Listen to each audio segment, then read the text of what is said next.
sus invitados. Edgar, buenas noches, adelante.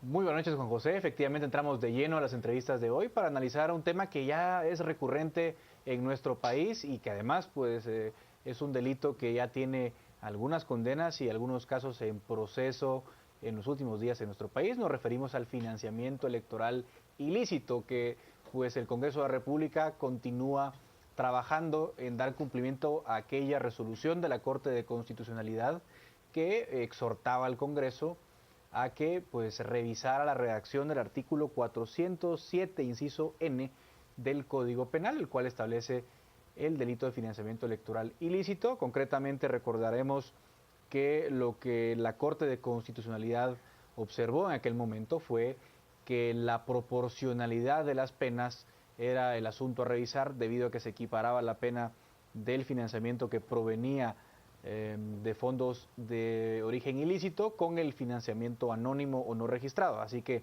en torno a esa controversia se pidió al Congreso una revisión sobre la pena que resultara del mismo. La comisión que se creó para reformar este artículo o para revisar este artículo, pues aún no se pone de acuerdo, aún continúa trabajando, pero ya hay una redacción preliminar que circuló el día de ayer, en la cual más o menos, palabras más, palabras menos, se establece que quien resulte responsable de la aportación anónima a los partidos políticos será sancionado con prisión de 1 a 5 años y una multa equivalente al 100% de la suma no registrada y aportada. Así que esta resolución ha creado alguna controversia y con el fin de conocer los fundamentos jurídicos de la reforma, hoy la Cámara Guatemalteca de Periodismo organizó un debate al respecto. Así que, bueno, con ese contexto usted ya sabe más o menos de qué hablaremos hoy. Para analizarlo, hoy hemos invitado a dos juristas quienes son expertos en la materia y podrán darnos sus opiniones, sus impresiones y además nos comentarán cuáles son aquellas rutas que deben seguirse en esta redacción. Damos ya la bienvenida y las buenas noches a nuestros invitados. Hoy nos acompaña el licenciado Juan Rodolfo Pérez Trabanino, abogado y notario. Licenciado, bienvenido, buenas noches. Igual. Y también el licenciado Jorge Rolando Barrios, abogado y notario. Él fue registrador de la propiedad y también presidente del Colegio de Abogados. Bienvenido y buenas noches. Buenas noches. Don José Carlos, adelante. Muchas gracias, Edgar. Feliz noche, bienvenidos a ambos. Licenciado Pérez Trabanino, quisiera empezar preguntándole cómo es el estado de la iniciativa para reformar ese segundo párrafo que la Corte de Constitucionalidad pedía que se reformara por proporcionalidad y racionalidad. Miren, buenas noches, gracias por la invitación. Tenemos que ponernos en el contexto correcto. El delito tiene graves problemas de redacción y de entendimiento. El segundo párrafo del 407N, que se refiere al financiamiento anónimo, tiene dos problemas grandes. Uno es que, para efecto de las imputaciones a quienes han aportado, pues no contiene ese tipo penal. El artículo dice más o menos lo siguiente: quien reciba aportaciones de fuente anónima.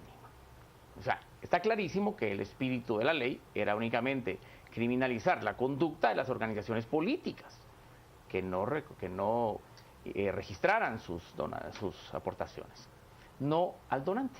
Pero esto no es casualidad, es que esta es la decisión de política punitiva que se tomó en cuenta.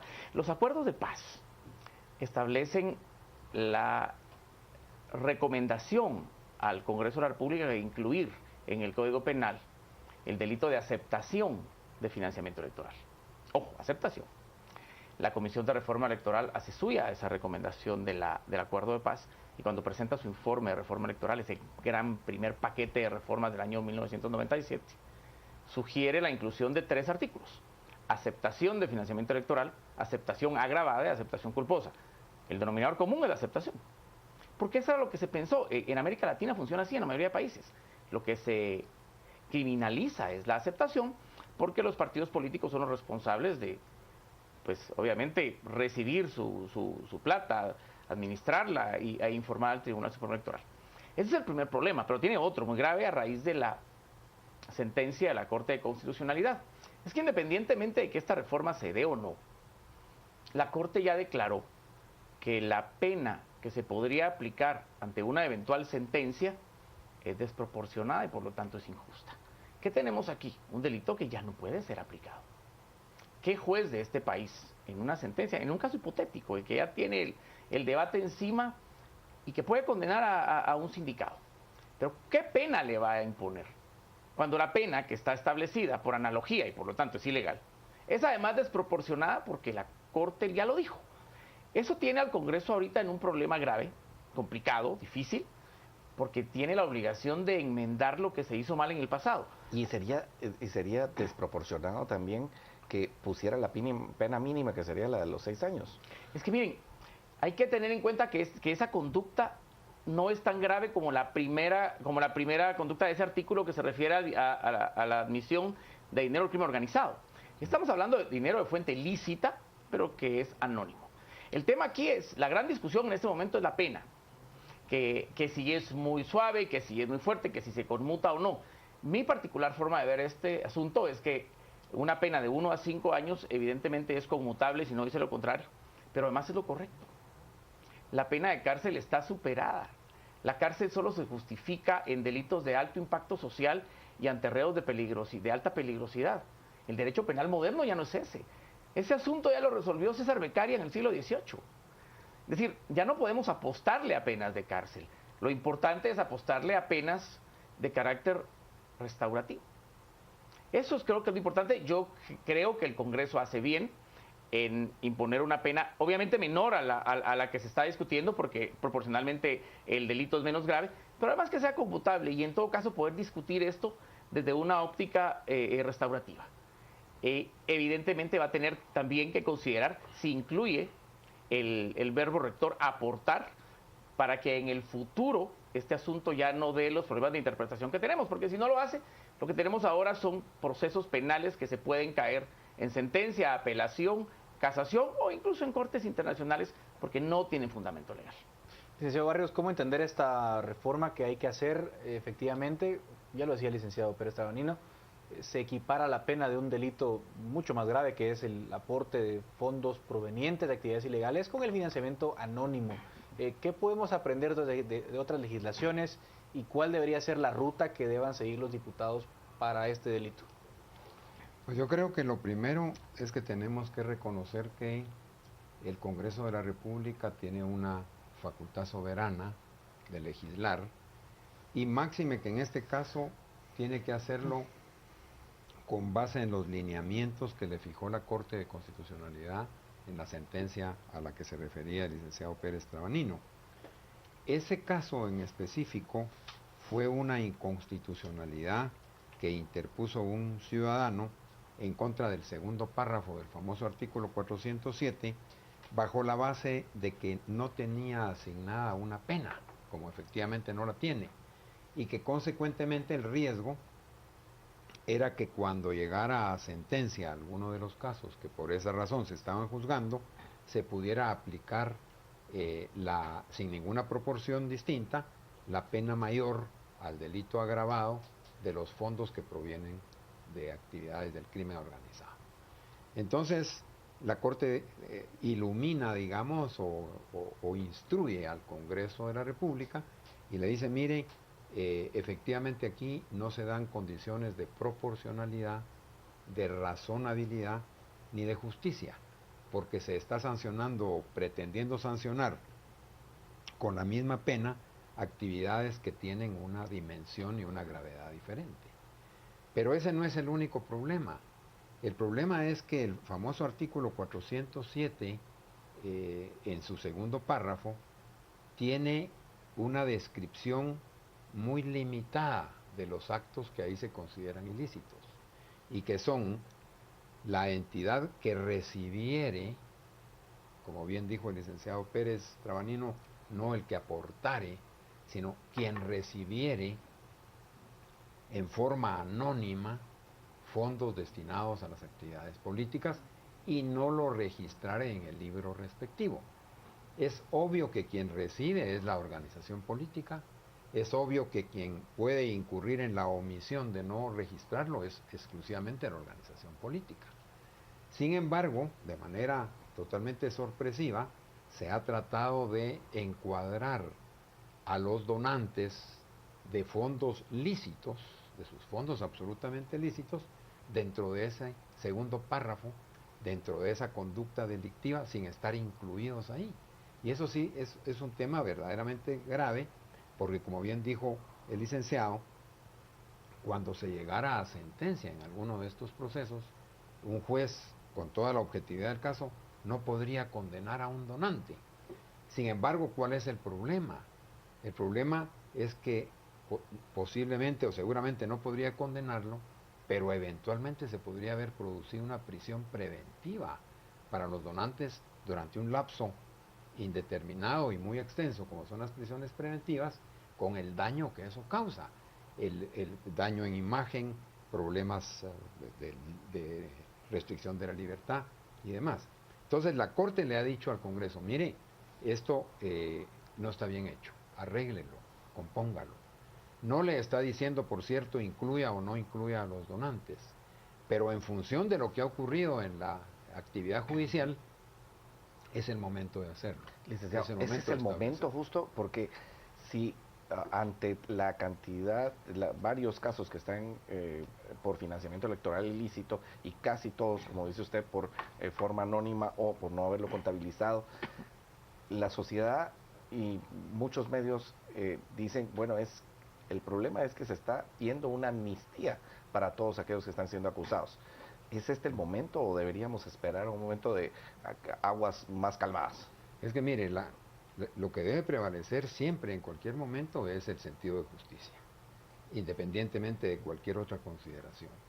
Y si a través de una enmienda de esta naturaleza se logra esclarecer con toda certeza que los donantes no están incluidos en ese tipo de responsabilidad penal tan extrema, se está actuando de acuerdo con la justicia. Y acordémonos que en materia penal las leyes sí tienen un efecto retroactivo cuando benefician a los reos, así les denomina la Constitución.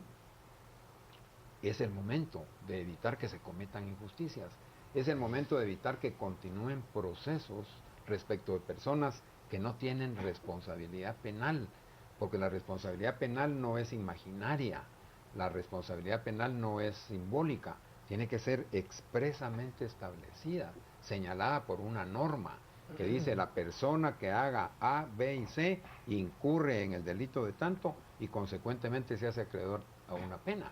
Situación que no se da, pero en la práctica están corriendo algunos procesos con las consecuencias extremas que puede llevar para quienes con fondos lícitos hicieron donaciones. Ahora, hay un tema, licenciado Pérez Tranino, que aquí también causa un poco de confusión al momento de entrar en la discusión, y es que cuando uno lee las propuestas que se están planteando, también se confunde. Ya no hablemos del dilema de cuando aporta, hablemos de quien recibe. Se está confundiendo la tarea del contador como el simple registrador, digamos, de ingresos y egresos, con la decisión y con el consentimiento de algún miembro del partido político de recibir dinero anónimo. Y cómo graduar eso correctamente, cuál es la responsabilidad del contador y cuál es la responsabilidad de alguien que consiente que la donación sea anónima o simplemente se canalice por otros medios. Miren, este asunto es asignarle una responsabilidad taxativa al contador es un abuso y un absurdo.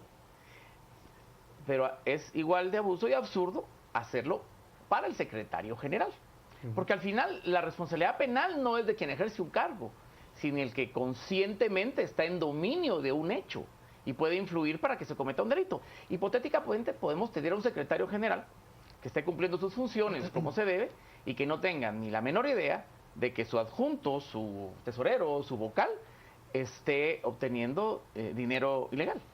Entonces, lo importante aquí es que la ley debe determinar al responsable, porque al final ese responsable, su nombre va a salir a la luz producto de una investigación. Porque ¿cuál es el objetivo de un proceso penal? Averiguar la verdad, establecer las responsabilidades y como consecuencia de esas dos, emitir una sanción. Entonces, la verdad de un proceso nos dice quién, nos dice qué, nos dice cómo. Y entonces yo no estoy tan preocupado porque se va a juzgar al contador o al secretario. Se debe responsabilizar a quien se dé evidencia en la investigación que estuvo en dominio de los hechos y cometió un delito. Licenciado Pérez, usted decía que en los acuerdos de paz se había hablado acerca de el que aceptara el financiamiento, pero en realidad hoy en día en Guatemala se está hablando muchísimo acerca de que el que dio dinero tenía una intencionalidad y se califica esa intencionalidad desde este artículo. ¿Se puede hacer eso en un solo artículo o debiera tener otro lugar para calificar esa intencionalidad? Miren, en Guatemala actualmente sin esta reforma lo que tenemos es un dilema moral. Y estamos asignando responsabilidades morales y les queremos dar consecuencias penales. Si haber otorgado financiamiento anónimo y haberlo escondido a través de una sociedad anónima es malo, sin duda. Que es inmoral, totalmente. Entonces moralicemos al respecto. Lo que no podemos es asignar una responsabilidad penal a una persona por algo que no está establecido en la ley como un delito. Entonces, esto tenemos bien claro. La reforma de este artículo y asignarle a una responsabilidad penal al aportante a partir de esta reforma va a implicar que en el futuro esto ya no se vuelva a repetir sin consecuencias legales, porque quien aporte va a ser igualmente responsable a quien reciba. Pero eso hoy no es así. ¿Nos guste o no? Conclusiones, licenciado Barrios, ¿cuál debería ser el espíritu de esta reforma? ¿Cómo delimitar claramente la responsabilidad de quien comete el delito? Responsabilizar al contador parece un sinsentido más que un exceso. Totalmente. Pero también puede ser un exceso, responsabilidad del secretario general. ¿Cuál sería el punto sano de equilibrio en esa reforma? Yo creo que se tienen que mantener los principios fundamentales, que son los de la responsabilidad personal y directa de quienes efectivamente estén involucrados en alguna actuación ilícita.